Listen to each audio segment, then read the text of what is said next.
എല്ലാവർക്കും നമസ്കാരം. സൗന്ദര്യ ലഹരി പഠനം 36-ാം ദിവസം. ഓം ശ്രീ മഹാദേവിയേ നമ. ശ്രീ മഹാത്രിപുരസുന്ദരിയേ നമ. ഓം ആദിപരാശക്തിയേ നമ. സൗന്ദര്യ ലഹരി ശ്ലോകം 36.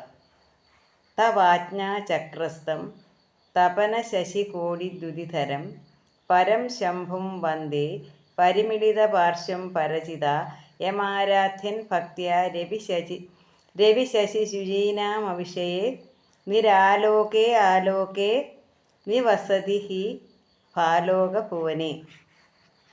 ഒന്നുകൂടെ പറയാം. തവ ആജ്ഞാചക്രസ്ഥം തപന ശശികോടിദ്യുതിധരം പരം ശംഭും വന്ദേ പരിമിളിത പാർശ്വം പരചിത യം ആരാധ്യൻ ഭക്ത്യാ രവി ശശി ശുചീനാം അഭിഷയേ നിരാലോകേ അലോകേ നിവസതി ഹി ഭാലോകഭുവനെ.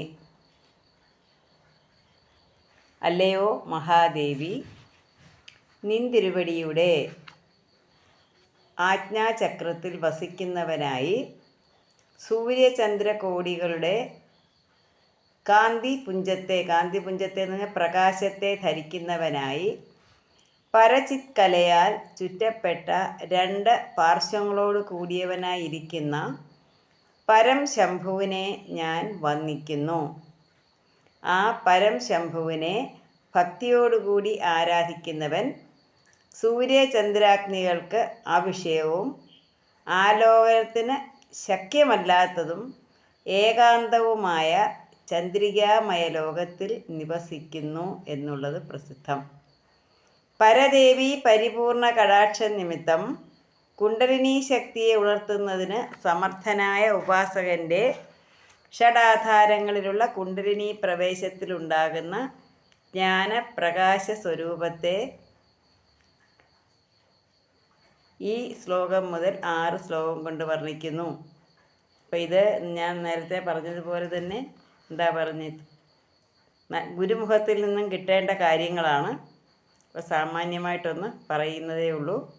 അനേക കോടി സൂര്യന്മാരുടെ ദേദീപ്യമാനമായ ഉജ്ജ്വല കാന്തിയോടും അസംഖ്യ ശീത കിരണന്മാരുടെ ശീതള മൃദുല ശോഭയോടും കൂടി വിശുദ്ധിചക്രത്തിൽ വസിക്കുന്നവനും വാമ ദക്ഷിണ രൂപോഭയ പാർശ്വങ്ങളിലും പരചിത് കലാരൂപ പരചിത് ശക്തിയാൽ സംബലിതനുമായ പരം ശംഭുവിനെ ഞാൻ വന്ദിക്കുന്നു.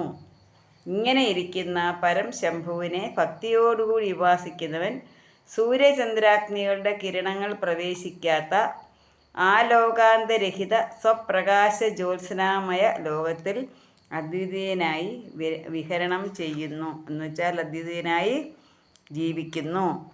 ആജ്ഞാചക്ര പര്യന്തം കുണ്ടലിനിയെ പ്രവേശിപ്പിക്കുന്നതിന് ശക്തനായ സാധകൻ അതി തേജസ്സോടുകൂടിയ ശിവശക്തിഐക്യ രൂപത്തെ സാക്ഷാത്കരിക്കുന്നതിന് സമർത്ഥനായി തീരുകയും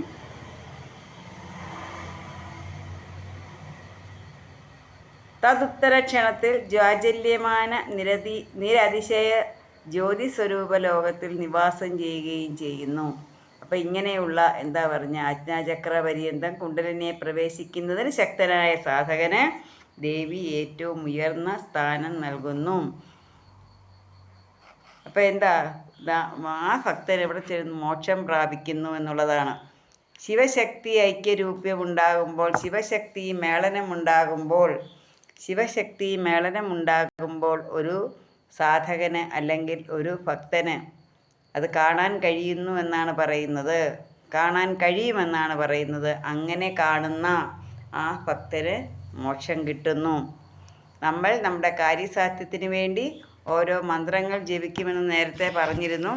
അത് നമ്മുടെ കാര്യസാധ്യത്തിന് വേണ്ടി മാത്രം അമ്മയെ ആരാധിക്കുന്നവരാണ്.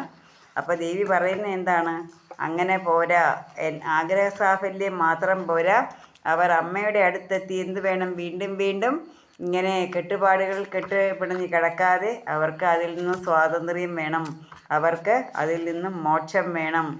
അങ്ങനെ മോക്ഷം വേണമെങ്കിൽ എന്ത് വേണം? ത്രിപുരസുന്ദരി മന്ത്രം അവർ അറിയേണ്ടതുണ്ട്. ത്രിപുരസുന്ദരി മന്ത്രം സ്വീകരിച്ച് അവർ ദേവിയായി തീരണം, ദേവിയിലേക്ക് എത്തണം.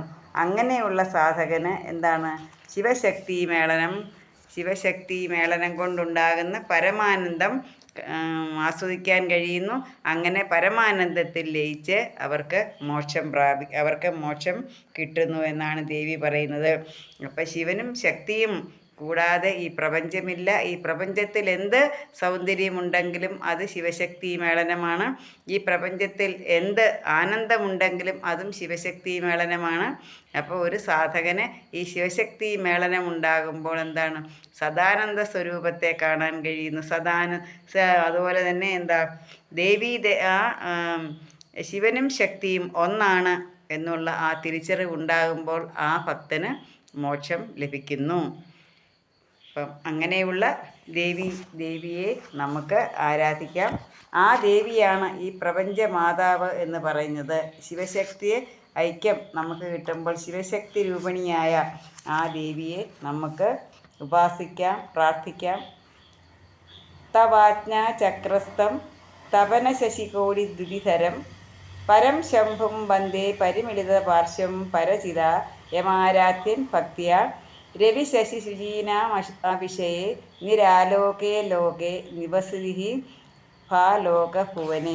എല്ലാവർക്കും ദേവിയുടെ അനുഗ്രഹം ഉണ്ടാകട്ടെ എന്ന് പ്രാർത്ഥിച്ചുകൊണ്ട് നിർത്തുന്നു.